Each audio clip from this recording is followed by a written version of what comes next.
Price lord. Hallelujah. Okay, ನನ್ನ ಒಡೆಯನು ರಕ್ಷಕನು ವಿಮೋಚಕನು ಅತಿ ಬೇಗನೆ ಬರಲಿರುವ ಮೊದಲಿಂಗನಾದಂಥ ಯೇಸು ಕ್ರಿಸ್ತ ನಾಮದಲ್ಲಿ ಎಲ್ಲರನ್ನು ಹೊಂದಿಸ್ತಾ ಇದ್ದೀನಿ. ದೇವರು ನಿಮ್ಮನ್ನು ಆಶೀರ್ವಾದ ಮಾಡಲಿ. ಈ ಸಮಯದಲ್ಲಿ ನಮ್ಮ ಬಲಗೈಯನ್ನು ಮೇಲೆ ಕೆತ್ತೋಣ, ವಾಕ್ಯನ ಅರಿಕೆ ಮಾಡೋಣ. ಯೆಹೋವನು ಒಳ್ಳೆಯವನು, ಆತನ ಕೃಪೆಯು ಶಾಶ್ವತವಾಗಿರುವುದು. ಯೆಹೋವನು ಒಳ್ಳೆಯವನು, ಆತನ ಕೃಪೆಯು ಶಾಶ್ವತವಾಗಿರುವುದು. ಯೆಹೋವನು ಒಳ್ಳೆಯವನು, ಆತನ ಕೃಪೆಯು ಶಾಶ್ವತವಾಗಿರುವುದು. ಆಮೇನ್, ಆಮೇನ್, ಆಮೇನ್. ಹಲ್ಲೆಲೂಯಾ. ಓದುವಾರ ನಾವು ಧ್ಯಾನ ಮಾಡಿದಂಥ ವಾಕ್ಯ ಯಾವುದಾಗಿತ್ತು? ಯಾರಾದರೂ ನೆನಪು ಮಾಡ್ತೀರಾ? ಯಾವ ವಿಷಯದ ಕುರಿತಾಗಿ ಪರಿಶುದ್ಧಾತ್ಮ ದೇವರು ನಮ್ಮ ಸಂಗಡ ಓದುವಾರ ಮಾತಾಡಿದ್ರಿ? ಯಾವುದಿತ್ತು ಅಂಶ ಅಮ್ಮ? ಹೇಳ್ರಿ. ದೇವರ ಮಾತನ್ನು ಕೇಳುವಂಥದ್ದಿತ್ತ? ದೇವರಿಂದ ಹುಟ್ಟಿದವನು ದೇವರ ಮಾತನ್ನು ಕೇಳುತ್ತಾನೆಂಬುದಾಗಿ. ಹಲ್ಲೆಲೂಯಾ. Praise lord. ಈ ಸಮಯದಲ್ಲಿ ಒಂದು ವ್ಯತ್ಯಾಸಕರವಾದಂಥ ಸಂದೇಶದ ಕಡೆಗೆ ನಾವು ಹೋಗೋಣ. ಮೊದಲನೇ ಪೇತ್ರನ ಪತ್ರಿಕೆ ಕಡೆಗೆ ಬರ್ರಿ. 3ನೇ ಅಧ್ಯಾಯ 13ನೇ ವಚನ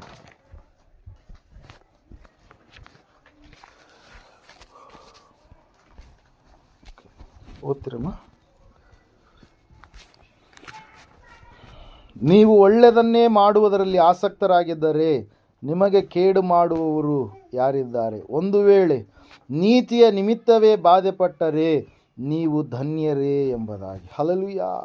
ಪ್ರೈಸ್ ಲಾರ್ಡ್. ದೇವರ ವಾಕ್ಯದಲ್ಲಿ ನಾವು ನೋಡ್ತಾ ಇದ್ದೇವೆ, ಅನೇಕ ಸಂದರ್ಭಗಳಲ್ಲಿ ದೇವರು ತನ್ನ ಮಕ್ಕಳಿಗೆ ಧನ್ಯರು ಎಂಬುದಾಗಿ ಕರೆದಿದ್ದಾರೆ ಪ್ರಿಯರೇ. ಹಲ್ಲೆಲೂಯಾ. ದೇವರ ವಾಕ್ಯದಲ್ಲಿ ನಾವು ನೋಡುವಾಗ ಸತ್ಯವೇದ ಹೇಳುತ್ತಾ ಇದೆ, ವಿಶೇಷವಾಗಿ ಈ ಒಂದು ಪೇತ್ರನ ಪತ್ರಿಕೆಯಲ್ಲಿ ಪೇತ್ರನು ತನ್ನ ಜೀವಿತದಲ್ಲಿ ಇರ್ತಕ್ಕಂಥ ಅನೇಕ ಅನುಭವಗಳನ್ನು, ತಾನು ಅನುಭವಿಸಿರ್ತಕ್ಕಂಥ ಸೇವಾ ಅನುಭವಗಳನ್ನು, ಸಭೆ ಯಾವ ರೀತಿಯಾಗಿ ಜೀವಿಸಬೇಕೆನ್ನುವಂಥ ವಿಷಯ ಸಂಗತಿಗಳನ್ನು ಸ್ಪಷ್ಟವಾಗಿ ಸೂಟಿಯಾಗಿ ಆತನು ಬರಿತಾ ಇದ್ದಾನೆ ಪ್ರಿಯರೇ. ಹಲ್ಲೆಲೂಯಾ. Praise Lord. ತಾನು ಮೊದಲು ಸೇವೆಯ ಪ್ರಾರಂಭದ ದಿನಗಳಲ್ಲಿ ಯಾವ ರೀತಿಯಾಗಿ ಕ್ರಿಸ್ತನ ಹಿಂಬಾಲಕನಾಗಿ, ಕ್ರಿಸ್ತನ ಅನುಸಾರಿಯಾಗಿ, ಕ್ರಿಸ್ತನನ್ನು ಸಂಪೂರ್ಣವಾಗಿ ತನ್ನ ಕೆಲಸವನ್ನು, ಕುಟುಂಬವನ್ನು ಎಲ್ಲ ಬಿಟ್ಟು ಕ್ರಿಸ್ತನನ್ನು ಹಿಂಬಾಲಿಸಿ ಹಗಲು ಇರುಳು ಆತನ ಸಮೀಪದಲ್ಲಿ ಆತನು ಜೀವಿಸುತ್ತಾ ಇದ್ದನು. ಆ ಎಲ್ಲ ಸಂಗತಿಗಳ ಕುರಿತಾಗಿ ಆತನು ಅನುಭವವುಳ್ಳವನಾಗಿ ಸಂಪೂರ್ಣವಾಗಿ ಲೇಖನಿಯನ್ನು ಏನು ಮಾಡ್ತಾ ಇದ್ದಾನೆ?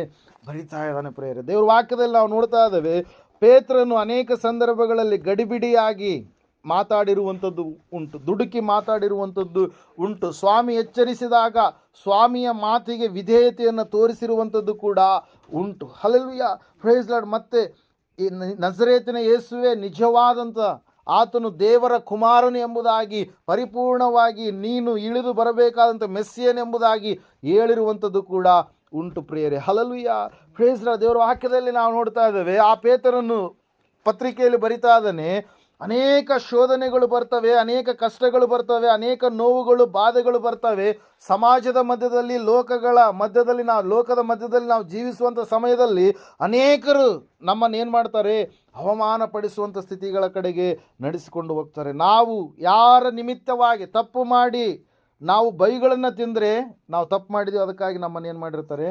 ಬೈದಿರ್ತಾರೆ. ಹಲ್ಲೆಲೂಯಾ. ನಾವು ತಪ್ಪು ಮಾಡಿರ್ತೀವಿ ಅದಕ್ಕಾಗಿ ನಮ್ಮನ್ನು ಬಡಿದಿರ್ತಾರೆ. ನಾವು ತಪ್ಪು ಮಾಡಿರ್ತೀವಿ ಅದಕ್ಕಾಗಿ ನಾವೊಂದು ಅವಮಾನವನ್ನು ಭರಿಸಿದಂಥವರಾಗಿರ್ತೀವಿ. ಆದರೆ ವಾಕ್ಯ ಹೇಳ್ತಾ ಇದೆ, ನೀತಿಯ ನಿಮಿತ್ತವಾಗಿ, ಒಂದು ವೇಳೆ ನೀತಿಯ ನಿಮಿತ್ತವಾಗಿ ನೀವು ಬಾಧೆ ಪಡುವಂಥದ್ದೇ ಆದರೆ, ಯಾವ ತಪ್ಪು ಇರಲಾರ್ದಂಥ ಸಂದರ್ಭದಲ್ಲಿ ನೀವು ಬಾಧೆಗೆ ಒಳಗಾಗಿರುವಂಥದ್ದೇ ಆದರೆ, ನೀವು ಖಂಡಿತವಾಗಿ ಏನಾಗಿದ್ದೀರಿ?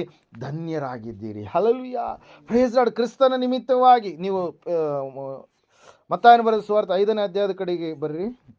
10, 11, 12ನೇ ವಚನ ಓದಿಕೊಳ್ಳೋಣ. ಮತ್ತಾಯನ ಬರೆದ ಸುವಾರ್ತೆ 5ನೇ ಅಧ್ಯಾಯ. ಓದ್ರಿ ಒಂದ್ಸರಿ. ನನ್ನ ನಿಮಿತ್ತವಾಗಿ ಜನರು ನಿಮ್ಮನ್ನು ನಿಂದಿಸಿ, ಹಿಂಸೆಪಡಿಸಿ, ನಿಮ್ಮ ಮೇಲೆ ಕೆಟ್ಟ ಕೆಟ್ಟ ಮಾತುಗಳನ್ನು ಸುಳ್ಳಾಗಿ ಹೊರಿಸಿದರೆ ನೀವು ಧನ್ಯರು. ಹಲ್ಲೆಲೂಯಾ.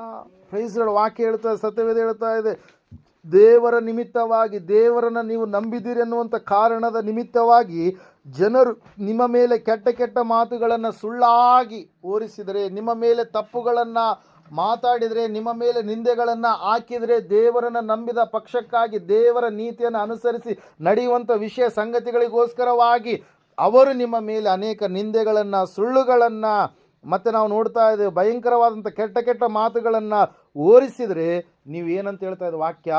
ಧನ್ಯರು ಎಂಬುದಾಗಿ. ಹಲ್ಲೆಲೂಯಾ. ಏನಾಗಿದ್ರೆ ನೀವು? ಧನ್ಯರು. ವಾಕ್ಯದಲ್ಲಿ ನಾವು ನೋಡ್ತಾ ಇದ್ದೇವೆ, ನೀತಿಯ ನಿಮಿತ್ತವಾಗಿ ಹಿಂಸೆ ಪಡುವಂಥ ನೀವು ಏನಾಗಿದ್ದೀರಿ?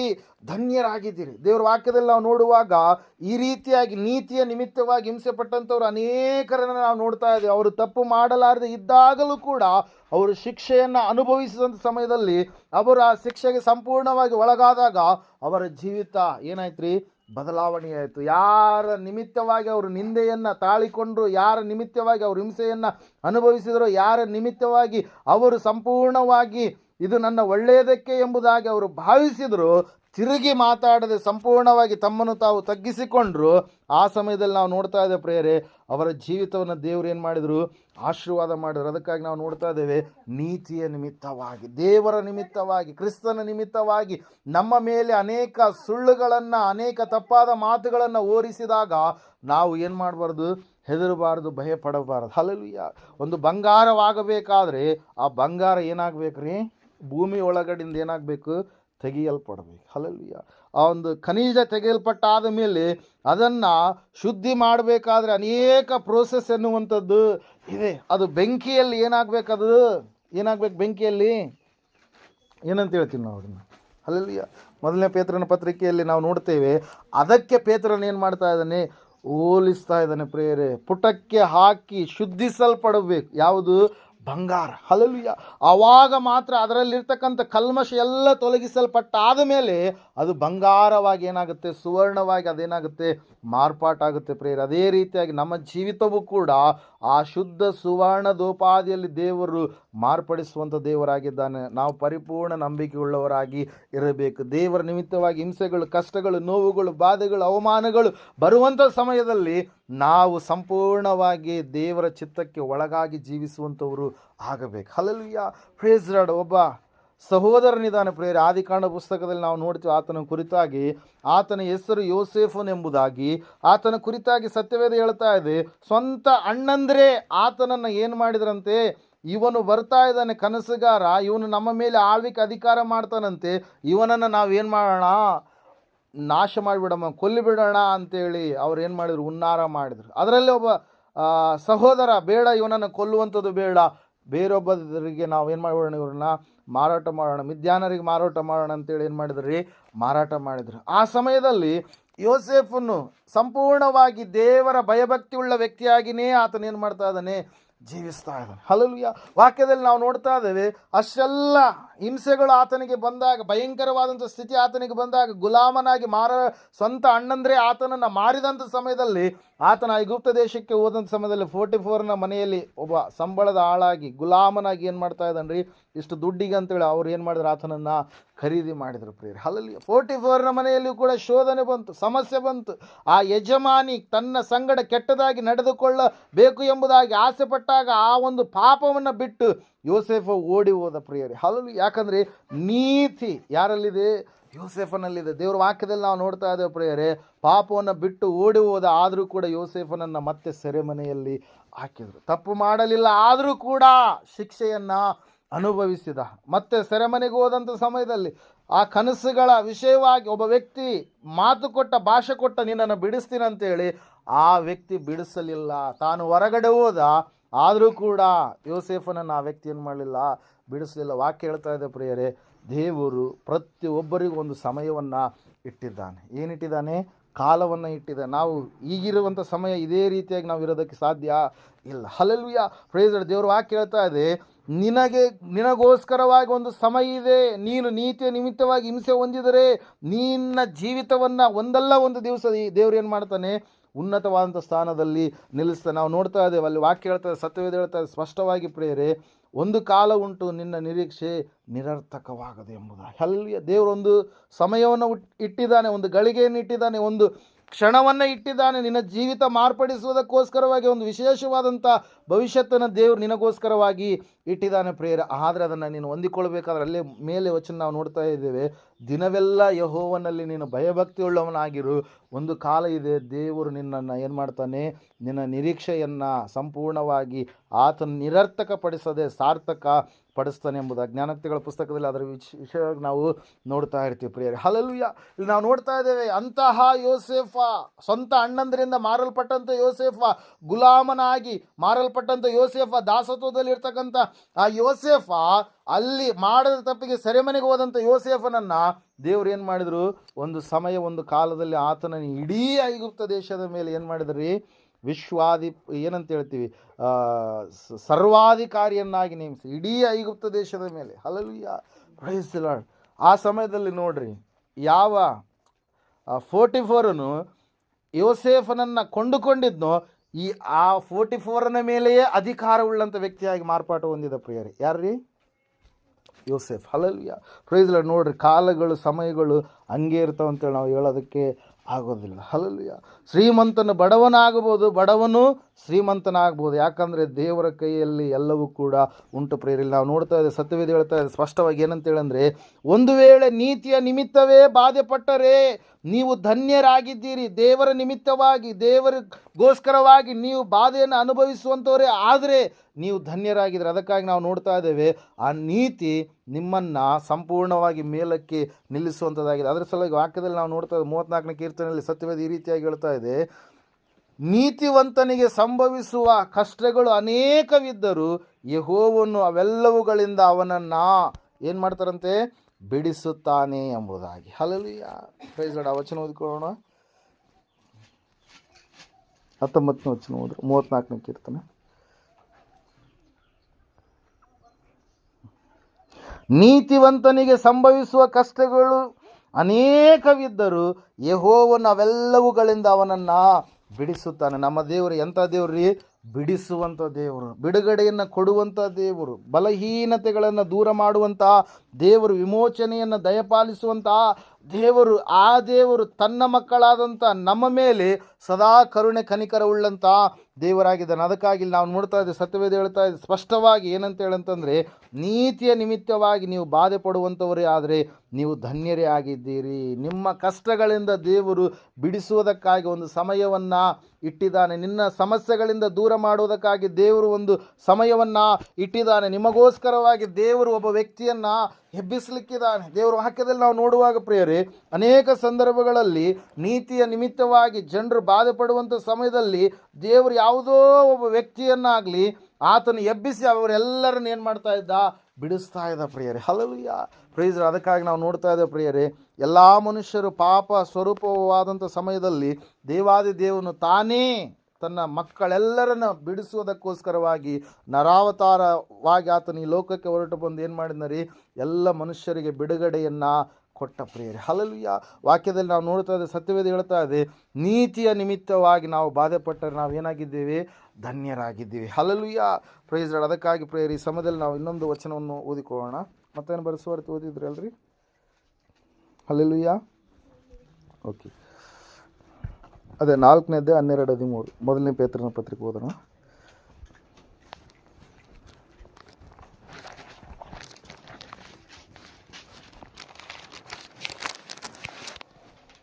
ಪ್ರಿಯರೇ, ನೀವು ಪರಿಶೋಧನೆಗಾಗಿ ಪುಟಕ್ಕೆ ಹಾಕಲ್ಪಟ್ಟದ್ದಕ್ಕೆ ಆಶ್ಚರ್ಯ ಪಡಬೇಡಿರಿ.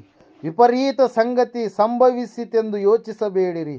ಆದರೆ ನೀವು ಎಷ್ಟರ ಮಟ್ಟಿಗೂ ಕ್ರಿಸ್ತನ ಬಾಧೆಗಳಲ್ಲಿ ಪಾಲುಗಾರರಾಗಿದ್ದೀರೋ ಅಷ್ಟರ ಮಟ್ಟಿಗೆ ಸಂತೋಷವುಳ್ಳವರಾಗಿ ಇರ್ರಿ. ಆತನ ಮಹಿಮೆಯ ಪ್ರತ್ಯಕ್ಷತೆಯಲ್ಲಿಯೂ ನೀವೂ ಸಂತೋಷಪಟ್ಟು ಉಲ್ಲಾಸಗೊಳ್ಳುವಿರಿ ಎಂಬುದಾಗಿ. Hallelujah, praise Lord. ನಾವು ನೋಡ್ತಾ ಇದ್ದೇವೆ, ಇಂತಹ ಸಂಗತಿಗಳು ನಮ್ಮ ಜೀವಿತದಲ್ಲಿಯೇ ಯಾಕೆ ಸಂಭವಿಸಿದು ಎಂಬುದಾಗಿ ನಾವು ನೆನೆಸುವಂಥವರು ಆಗಬಾರದು, ಆಶ್ಚರ್ಯ ಪಡುವಂಥವರು ಆಗಬಾರ್ದು. ದೇವರು ಅದರ ಮುಂದೆ ಒಂದು ಉನ್ನತವಾಗಿರ್ತಕ್ಕಂಥ ಉದ್ದೇಶವನ್ನು ಇಟ್ಟಿದ್ದಾನೆಂಬುದಾಗಿ ಸಂಪೂರ್ಣವಾಗಿ ನಾವು ವಿಶ್ವಾಸಿಸುವಂಥವರು ಆಗಬೇಕು ಪ್ರಿಯರೆಲ್ಲ. ನಾವು ನೋಡ್ತಾ ಇದ್ದೇವೆ, ನಮಗೆ ಬರುವಂಥ ಬಾಧೆಗಳು ಎಷ್ಟೇ ಇರಲಿ ಆ ಬಾಧೆಗಳಲ್ಲಿ ನಾವು ಸಂತೋಷ ಪಡುವವರಾಗಬೇಕು. Hallelujah, praise Lord. ವಾಕ್ಯ ಹೇಳ್ತಾ, ಸತ್ಯವೇದ ಹೇಳ್ತಾ ಇದೆ, ಆತನು ಮುಂದೆ ಬರುವಾಗ ನಮಗೋಸ್ಕರವಾಗಿ ಆತನು ಬಹುಮಾನಗಳನ್ನು ತೆಗೆದುಕೊಂಡು ಬರುವಂಥ ಸಮಯದಲ್ಲಿ ಮಹಿಮೆಯ ಪ್ರತ್ಯಕ್ಷತೆಯಲ್ಲಿ ನಾವು ಆತನನ್ನು ನೋಡುವಾಗ ನಮ್ಮ ಈ ಎಲ್ಲ ಕಷ್ಟಗಳನ್ನು ನಾವೇನಂತೇಳಿ ನೆನೆಸ್ತೀವಿ?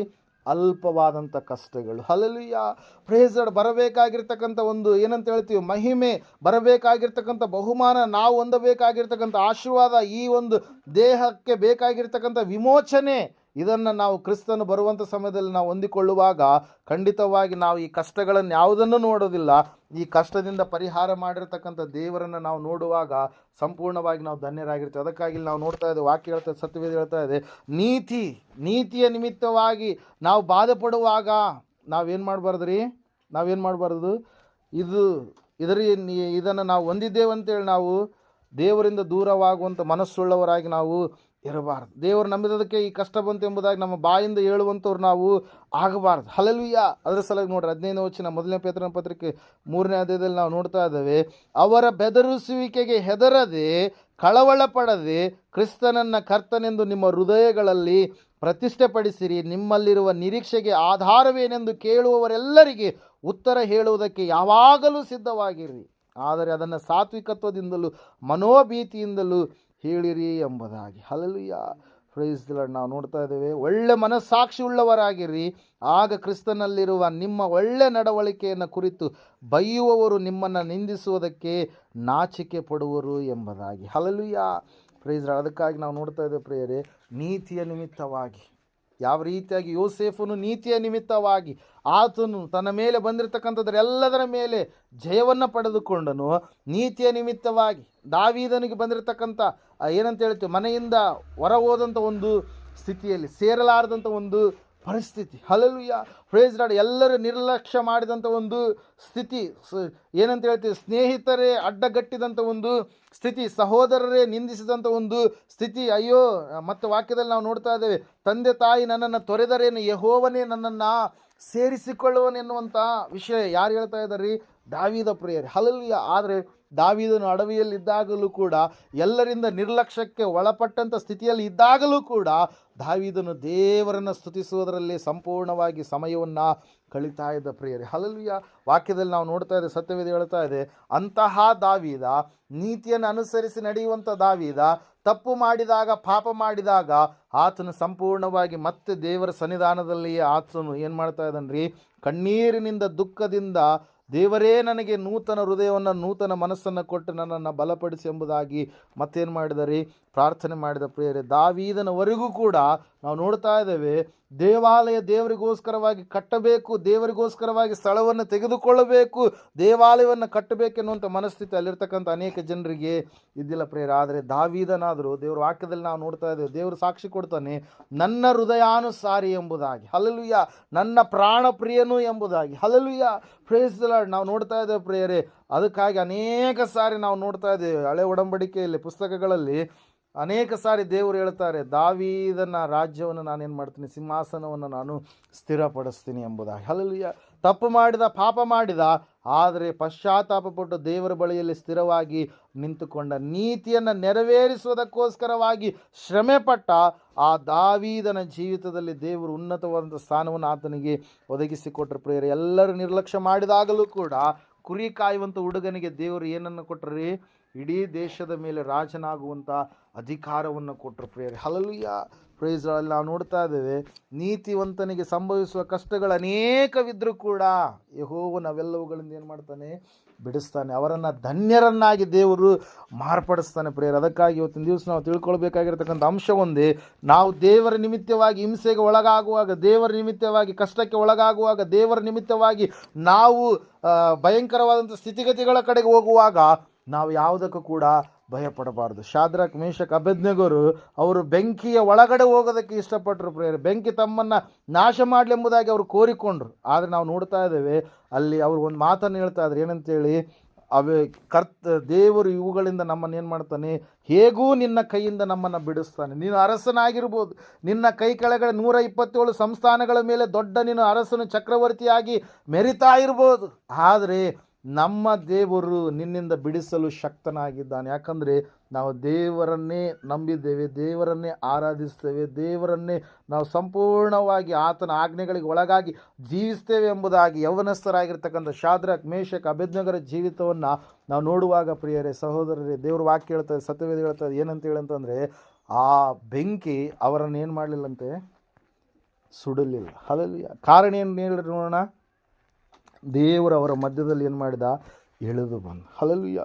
ಅವರು ನೀತಿಯ ನಿಮಿತ್ತವಾಗಿ ಅವ್ರು ಏನು ಮಾಡ್ತಾ ಇದ್ದಾರೆ, ಹಿಂಸೆ ಹೊಂದುವುದಕ್ಕಾಗಿ ಅವರು ತಮ್ಮ ಜೀವಿತವನ್ನು ಒಪ್ಪಿಸಿಕೊಡ್ತಾ ಇದ್ದಾರೆ, ತಮ್ಮ ಶರೀರ, ಪ್ರಾಣ, ಆತ್ಮಗಳನ್ನು ಒಪ್ಪಿಸಿಕೊಡ್ತಾ ಇದ್ದಾರೆ. ದೇವ್ರ ವಾಕ್ಯ ಹೇಳ್ತಾ, ಸತ್ಯವೇದ ಹೇಳ್ತಾ ಇದೆ, ದೇವರ ಅಂಥವರ ಕುರಿತಾಗಿ ಹೆಚ್ಚು ಅಭಿಮಾನವುಳ್ಳಂಥ ದೇವರಾಗಿದ್ದಾನೆ. ಹಲ್ಲೆಲೂಯಾ. Praise Lord. ನಾವು ನೋಡ್ತಾ ಇದ್ದೇವೆ ಪ್ರೇಯರ್ ವಾಕ್ಯದಲ್ಲಿ ಸತ್ಯವೇದ ಈ ರೀತಿಯಾಗಿ ಹೇಳ್ತಾ ಇದೆ, ಅವರ ಮೇಲೆ ಒಂದು ಬೆಂಕಿಯ ಏನಾಗಲಿಲ್ಲಂತೆ, ಬಲ ಎನ್ನುವಂಥದ್ದು, ಶಕ್ತಿ ಎನ್ನುವಂಥದ್ದು ಅವರ ಮೇಲೆ ತಾಕಲಿಲ್ಲ ಎಂಬುದಾಗಿ. ಅವರ ಬಟ್ಟೆಗಳು ಏನಾಗಲಿಲ್ಲಂತೆ, ಸುಟ್ಟು ಹೋಗಲಿಲ್ಲ. ಅವರ ಕೂದಲುಗಳು ಏನಾಗಲಿಲ್ಲ, ಸುಟ್ಟು ಹೋಗಲಿಲ್ಲ. ಅವರ ದೇಹ ಸುಟ್ಟು ಹೋಗಲಿಲ್ಲ. ಅವರಿಗೆ ಹೊಗೆಯ ಒಂದು ಬೆಂಕಿಯ ವಾಸನೆಯೇ ಇಲ್ಲದ ಹಾಗೆ ಅವರು ಹೊರಗಡೆ ಹೊರಟು ಬಂದರು ಪ್ರಿಯರೇ. ಕಾರಣ ಒಂದೇ ಪ್ರಿಯರೇ, ದೇವರ ವಾಕ್ಯ ಹೇಳುತ್ತೆ, ದೇವರ ನಿಮಿತ್ತವಾಗಿ ನೀನು ಹಿಂಸೆಯನ್ನು ಅನುಭವಿಸುವಂಥ ಸಮಯದಲ್ಲಿ ನೀನು ಭಯಪಡಬಾರದು. ಹಲ್ಲೆಲೂಯಾ. ದೇವರ ನಿಮಿತ್ತವಾಗಿ ನೀನು ಏನಂತ ಹೇಳ್ತೀವಿ, ಸಮಸ್ಯೆಗಳು ಬಂದಂಥ ಸಮಯದಲ್ಲಿ, ಕಷ್ಟಗಳು ಬಂದಂಥ ಸಮಯದಲ್ಲಿ ನೀತಿಯ ನಿಮಿತ್ತವಾಗಿ ನೀನು ಭಯಪಡಬಾರದು. ಜನರು ನಿನಗೆ ಅದು ಇದು ಇಲ್ಲ ಸಲ್ಲದ ಮಾತುಗಳನ್ನು ಮಾತಾಡಿದಾಗ ನೀನು ಭಯಪಡಬಾರದು. ದೇವರು ನನ್ನನ್ನು ಇನ್ನೊಂದು ಸ್ಟೇಜಿನ ಕಡೆಗೆ, ಇನ್ನೊಂದು ಸ್ಟೆಪ್ ಕಡೆಗೆ, ಇನ್ನೊಂದು ಆಶೀರ್ವಾದದ ಕಡೆಗೆ, ಇನ್ನೊಂದು ಸ್ಥಿತಿಯ ಕಡೆಗೆ ನನ್ನನ್ನು ನಡೆಸ್ತಾ ಇದ್ದಾನೆ. ನಾನು ಇಲ್ಲೆಲ್ಲ ಇನ್ನೂ ಉನ್ನತವಾದಂಥ ಸ್ಥಾನದಲ್ಲಿ ಇರಿಸಬೇಕಂತೇಳಿ ದೇವರು ನನ್ನನ್ನು ನಡೆಸ್ತಾ ಇದ್ದಾನಂತೇಳಿ ನಾವು ನಂಬುವವರಾಗಬೇಕು. ಯೋಸೇಫನನ್ನು ದೇವರು ನಡೆಸಿದರು. ಯೋಸೇಫನು ಇಡೀ ಐಗುಪ್ತ ದೇಶಕ್ಕೆ ಸರ್ವಾಧಿಕಾರಿಯಾದ, ಎಲ್ಲವುಗಳನ್ನು ಆತನು ನುಂಗಿಕೊಂಡೇ ಬಂದ. ಸ್ವಂತ ಸಹೋದರರು ತಪ್ಪು ಮಾಡಿದಾಗಲೂ ಅವರನ್ನು ಯೋಸೇಫನು ಏನು ಮಾಡಿದಂತ ಹೇಳ್ತಾ ಇದೆ ವಾಕ್ಯ, ಕ್ಷಮಿಸಿದನು ಎಂಬುದಾಗಿ. ಹಲ್ಲೆಲೂಯಾ. ದಾವೀದನ ಕುರಿತಾಗಿ ನಾವು ನೋಡ್ತಾ ಇದ್ದೇವೆ, ತಂದೆ ತಾಯಿಯಿಂದ ದೂರ ಹೋದಂಥ ಸ್ಥಿತಿ, ಸಹೋದರರು ಸಮಾಜದಿಂದ ದೂರ ಹೋದಂಥ ಸ್ಥಿತಿ. ಮತ್ತೆ ನಾವು ನೋಡ್ತಾ ಇದ್ದೇವೆ ಪ್ರಿಯರೇ, ಗೊಲ್ಯಾತನ ಬಳಿಗೆ ಹೋಗೋದಕ್ಕಿಂತ ಮುಂಚಿತವಾಗಿ ಅಣ್ಣಂದ್ರು ಏನು ಮಾಡ್ತಾ ಇದ್ದಾರೆ, ದಾವೀದನ ನೀನು ಇಲ್ಲಿ ಏನು ಮಾಡ್ತಾ ಇದೆಯಾ, ಹೋಗು ನೀನು ಕುರಿಗಳನ್ನು ಕಾಯಿ ಅಂತೇಳಿ ಬೈತಾ ಇದ್ದಾರೆ. ಹಲ್ಲೆಲೂಯಾ.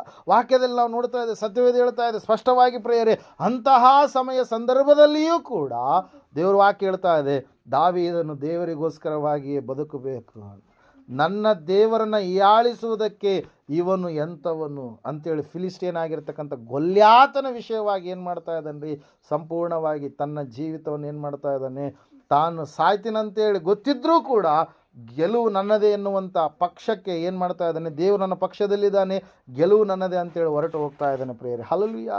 Praise Lord. ನೋಡ್ರಿ, ಅಂತಹ ಸ್ಥಿತಿಯಲ್ಲಿರ್ತಕ್ಕಂಥ ದಾವೀದನಿಗೆ ಸತ್ಯವೇದದಲ್ಲಿ ನಾವು ನೋಡ್ತಾ ಇದ್ದೇವೆ ಸ್ಪಷ್ಟವಾಗಿ ಪ್ರಿಯರೇ, ಆತನಿಗೆ ದೇವರು ಅರಸುತನವನ್ನು ಕೊಟ್ಟ. ಹಲ್ಲೆಲೂಯಾ.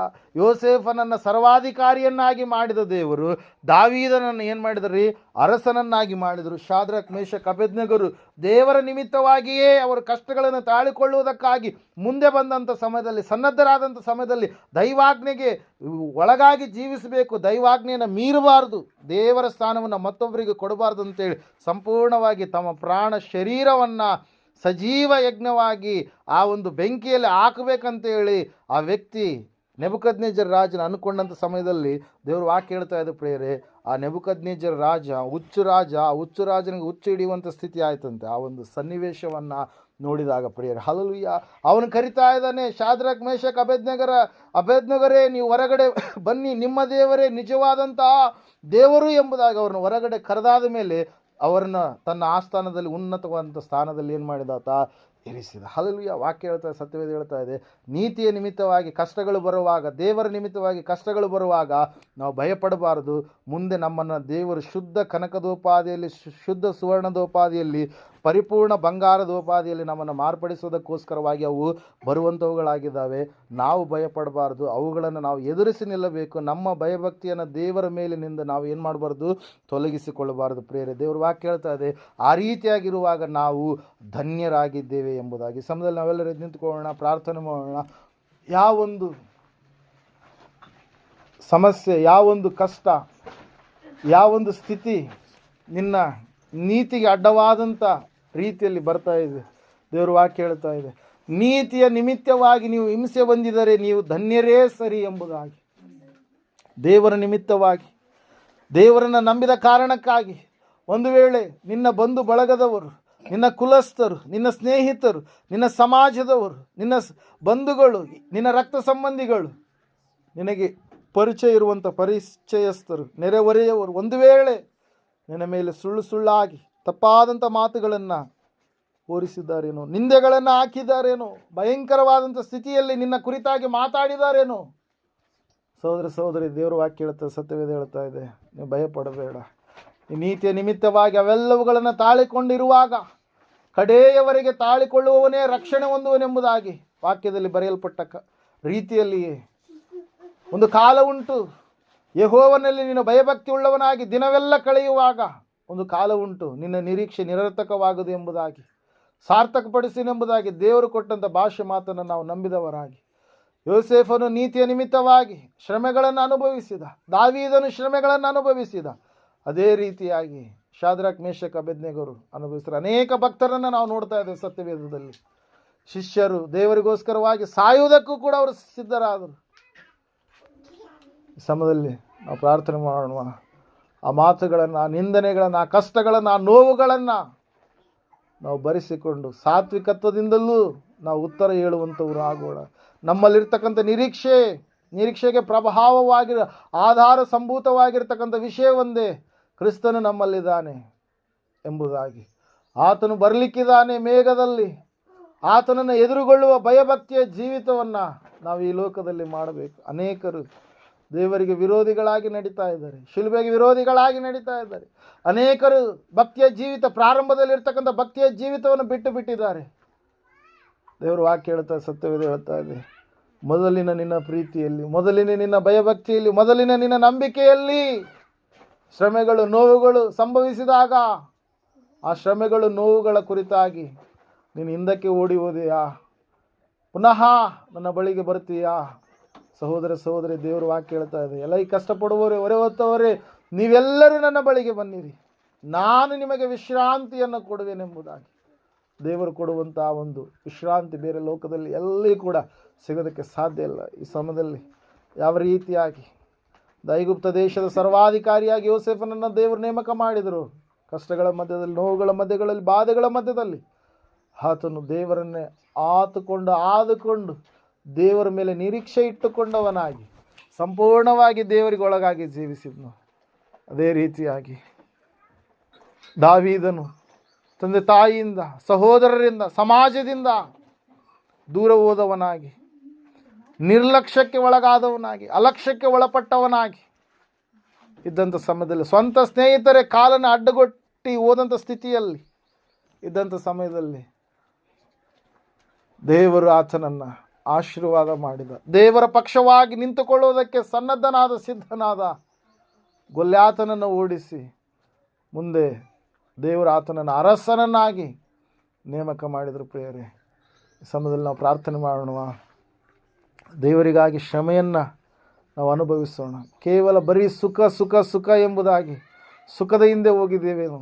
ಸುಖ ಈ ಲೋಕದಲ್ಲಿ ಅನೇಕವಾದಂಥ ಸಂಗತಿಗಳು ನಮಗೆ ಕೊಡಬಹುದು, ಆದರೆ ದೇವರು ಕೊಡುವಂಥದ್ದು ಆ ಒಂದು ಪರಮಾನಂದ ಬೇರೆ ಎಲ್ಲಿಯೂ ಕೂಡ ಸಿಗೋದಕ್ಕೆ ಸಾಧ್ಯ ಇಲ್ಲ. ಪ್ರಿಯರೇ, ಈ ಸಮಯದಲ್ಲಿ ಒಂದು ವೇಳೆ ದೇವರ ನಿಮಿತ್ತವಾಗಿ, ನೀತಿಯ ನಿಮಿತ್ತವಾಗಿ ಏನಾದರೂ ಸಮಸ್ಯೆಗಳು ಬಂದಾಗ, ಶ್ರಮೆಗಳು, ಶೋಧನೆಗಳು, ಸಂಕಟ, ವ್ಯಾಧಿ ಬಾಧೆಗಳು ಬಂದಂಥ ಸಮಯದಲ್ಲಿ ನಾವು ಬಲಹೀನವಾಗುವಂಥದ್ದು ಬೇಡ. ನಿಜವಾಗಿ ದೇವರು ನನ್ನನ್ನು ಇನ್ನೊಂದು ಉನ್ನತ ಸ್ಥಾನದಲ್ಲಿ ನಿಲ್ಲಿಸ್ತಾನೆ ಎಂಬುದಾಗಿ ನೆನೆಸಿದವರಾಗಿ, ನೀತಿಯ ನಿಮಿತ್ತವಾಗಿ ಬರುವಂಥದ್ದು ನನ್ನನ್ನು ದೇವರು ಮುಂದೆ ಇನ್ನೊಂದು ಸ್ಥಿತಿಯಲ್ಲಿ ನಿಲ್ಲಿಸ್ತಾನೆ, ದುಸ್ಥಿತಿಯನ್ನು ಹೋಗಲಾಡಿಸಿ ಸುಸ್ಥಿತಿಯನ್ನು ತರ್ತಾನೆ ಎನ್ನುವಂಥ ನಂಬಿಕೆಯಲ್ಲಿ ನಾವೆಲ್ಲರೂ ಕೂಡ ಇರುವಂಥವರಾಗೋಣ. ಈ ಸಮಯದಲ್ಲಿ ಪ್ರಾರ್ಥನೆ ಮಾಡೋಣ. ಮಹೋನ್ನತನು ಮಹಾಪರಿಶುದ್ಧನಾದ ಮಹಾದೇವರು, ನಿನಗೆ ಸ್ತೋತ್ರಗಳಪ್ಪ. ಕೇಳಿದಂಥ ವಾಕ್ಯ, ಬಿತ್ತಿದಂಥ ಬೀಜ ಸ್ವಾಮಿ, 100ರಷ್ಟು ಫಲ ಕೊಡುವಂತೆ ನೀನು ಸಹಾಯ ಮಾಡಿ ನಡೆಸು ಸ್ವಾಮಿ. ನೀನು ಒಳ್ಳೆ ದೇವರು, ಒಳ್ಳೆ ಕರ್ತನಾಗಿದ್ದೀವಿ. ಸ್ತೋತ್ರ. ನೀನು ಯಾವಾಗಲೂ ಒಳ್ಳೆಯದನ್ನು ನಿನ್ನ ಮಕ್ಕಳ ಪರವಾಗಿ ಮಾಡುವಂಥ ದೇವರಾಗಿದ್ದೀವಿ. ಸ್ತೋತ್ರಗಳಪ್ಪ. ಹೌದು ಕರ್ತನೇ, ಈ ಲೋಕದಲ್ಲಿ ನಾವಿದ್ದೇವಪ್ಪ. ನೀವು ಹೇಳಿದ್ದೀರಿ, ಈ ಲೋಕದಲ್ಲಿ ಸಂಕಟ ಉಂಟು, ಧೈರ್ಯವಾಗಿರಿ, ನಾನು ಲೋಕವನ್ನು ಜಯಿಸಿದ್ದೇನೆ ಎಂಬುದಾಗಿ. ಕೆಲವೊಂದು ಸಾರಿ ಸ್ವಾಮಿ, ನೀತಿಯ ನಿಮಿತ್ತವಾಗಿ ಸಮಸ್ಯೆಗಳು, ಸಂಕಟಗಳು, ಕಷ್ಟಗಳು ಬರುವಂಥ ಸಮಯದಲ್ಲಿ ದೇವರೇ ಹಿಂದಕ್ಕೆ ಓಡಿ ಹೋಗುವಂಥ ಮನಸ್ಸು ಕೆಲವರಲ್ಲಿ ಇರ್ಬೋದಪ್ಪ. ದೇವರೇ, ನೀನು ಮಾತಾಡಿದೆಯಪ್ಪ. ಅವುಗಳು ಬರುವಾಗ ನೀವು ಧನ್ಯರು ಎಂಬುದಾಗಿ ನೀವು ಮಾತಾಡಿದ್ದೀರಿ. ಅದಕ್ಕಾಗಿ ಸ್ತೋತ್ರಪ್ಪ. ಆ ಧನ್ಯತೆಯನ್ನು ಈ ಲೋಕದಲ್ಲಿ ನಾವು ಅನುಭವಿಸುವಂತೆ, ಮುಂಬರುವ ಲೋಕದಲ್ಲಿಯೂ ಕೂಡ ಆ ಧನ್ಯತೆ ಕುರಿತಾಗಿ ತಿಳಿಸುವ ಮಕ್ಕಳಾಗುವಂತೆ, ಹರ್ಷಿಸುವ ಉಲ್ಲಾಸಿಸುವ ಮಕ್ಕಳಾಗುವಂತೆ ಸಹಾಯ ಮಾಡಿ ನಡೆಸು ಸ್ವಾಮಿ. ದೇವಾ ನಿನಗೆ ಸ್ತೋತ್ರ. ಕಾರ್ಯ ಮಾಡುವಾತನೇ, ಕೃಪೆ ತೋರಿಸುವಾತನೇ ನಿನಗೆ ಸ್ತೋತ್ರಗಳಯ್ಯ. ಕೇಳಿದಂಥ ವಾಕ್ಯ ಬಿತ್ತಿದಂಥ ಬೀಜ 100ರಷ್ಟು ಫಲ ಕೊಡುವಂತೆ ಸಹಾಯ ಮಾಡಿ ನಡೆಸಬೇಕೆಂಬುದಾಗಿ, ನೀತಿಯ ನಿಮಿತ್ತವಾಗಿ ಸ್ವಾಮಿ ಪ್ರಾಣ ಹೋದರೂ ಕೂಡ ನಾವು ನಿನ್ನನ್ನು ಸ್ಥಿರವಾಗಿ ಹಿಂಬಾಲಿಸುವ ಮಕ್ಕಳಾಗುವಂತೆ ಸಹಾಯ ಮಾಡಿ ನಡೆಸ್ತಾ ಬರಬೇಕೆಂಬುದಾಗಿ ಅತಿ ಬೇಗನೆ ಬರೆದಿರುವ ಯೇಸು ಕ್ರಿಸ್ತ ನಾಮದಲ್ಲಿ ಪ್ರಾರ್ಥಿಸಿ ಬೇಡರ್ಪಿಸೊಂದೇ ದೇವ ಪರಮ ತಂದೆ, ಆಮೆನ್. ನಮ್ಮ ತಂದೆಯಾದ ದೇವರ ಶಾಶ್ವತವಾದ ಪ್ರೀತಿ, ಕುಮಾರನಾಗಿ ಬಂದರು ಯೇಸು ಕ್ರಿಸ್ತನ ಶಾಶ್ವತವಾದ ಕೃಪೆ, ಪರಿಶುದ್ಧಾತ್ಮ ದೇವರ ಶಾಶ್ವತವಾದ ಅನ್ಯೋನ್ಯತೆ ನಡೆಸಿ ಅಲಂಕರಿಸಿ ಬಲಪಡಿಸಿ ಕೂಡಿ ಬಂದರು ಇವರ ಸಂಘಗಳಲ್ಲಿ, ಸಕಲ ಸದ್ಭಕ್ತರ ಸಂಘಗಳಲ್ಲಿ, ಪ್ರಪಂಚದಲ್ಲಿರುವ ಎಲ್ಲ ಮನುಷ್ಯರ ಸಂಘ ಸದಾ ಕಾಲ ನೆಲೆಯಾಗಿರಲಿ ಸ್ವಾಮಿ, ಆಮೆನ್. ಯೇಸು ರಕ್ತಕ್ಕೆ ಜಯ, ಸಕಲ ಪಾಪಗಳಿಲ್ಲಯ. ಯೇಸು ರಕ್ತಕ್ಕೆ ಜಯ, ಸಕಲ ಪಾಪಗಳಿಲ್ಲಯ. ಯೇಸು ಪ್ರಭು ರಕ್ತಕ್ಕೆ ಸಂಪೂರ್ಣ ವಿಜಯ, ಸಕಲ ಪಾಪಗಳಿಗೆ ಅನಂತಕಾಲ ನಾಶನ.